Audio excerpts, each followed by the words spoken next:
આમોદ અને જંબુસરને જોડતા ઢાઢર બ્રિજ પર કોંગ્રેસે અનોખી રીતે વિરોધ પ્રદર્શન કર્યું હતું। કાર્યકરોએ ભાજપના બેનરો ઊંધા પહેરી વિરોધ વ્યક્ત કર્યો હતો।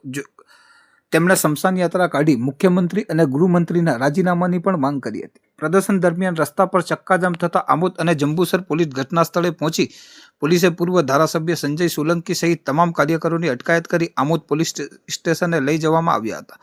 તાજેતરમાં મહીસાગર નદી પરના મુજપુર ગંભીરા બ્રિજ દુર્ઘટનામાં અનેક લોકોના મોત બાદ વિસ્તારમાં ભયનો માહોલ છે। આ ઘટનાને પગલે કોંગ્રેસે ઢાઢર બ્રિજના મુદ્દે સરકાર સામે આક્રમક વલણ અપનાવ્યું છે। કોંગ્રેસ આગેવાન મહેબૂબ કાકુજીએ જણાવ્યું હતું કે વહીવટી તંત્ર અને સરકારની નિષ્ક્રિયતાથી લોકોના જીવ જોખમમાં છે। જો બ્રિજની તાત્કાલિક મરમ્મત નહીં થાય તો જન આક્રોશ વધશે। જંબુસર આમોદના ધારાસભ્ય દેવકિશોર સ્વામીએ મુજપુર ગંભીરા બ્રિજ દુર્ઘટનામાં મૃત્યુ પામેલાઓને શ્રદ્ધાંજલિ આપી જણાવ્યું હતું કે ટૂંક સમયમાં ભરૂચથી જંબુસર ફોરલેન સાથે ઢાઢર નાહિયર ખાડી ભૂખી ખાડી અને સમની સહિતના બ્રિજોની કામગીરી શરૂ થશે।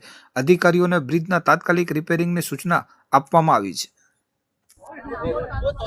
અત્યારે અમે ઢાઢરના બ્રિજ પર ઉભા રહેલા છે અને ઢાઢર બ્રિજની પરિસ્થિતિ જોતા એટલો ડેમેજ થઈ ગયેલો છે જે ગંભીરા બ્રિજની પરિસ્થિતિનું નિર્માણ કરી શકે એમ છે।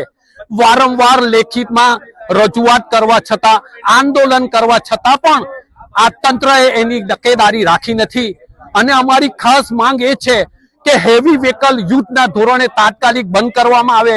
જો હેવી વ્હીકલ બંધ કરવામાં નહીં આવે તો મોટી જાનહાનિ થશે, ગંભીરા કરતા પણ મોટી જાનહાનિ થશે અને આ નદીની નીચેમાં 150 થી 200 મગરો છે અને એ જો પરિસ્થિતિનું નિર્માણ થશે એની જવાબદારી કોની રહેશે? એટલે વહેલામાં વહેલી તકે આ કામ ચાલુ કરે એવી અમારી નમ્ર વિનંતી છે।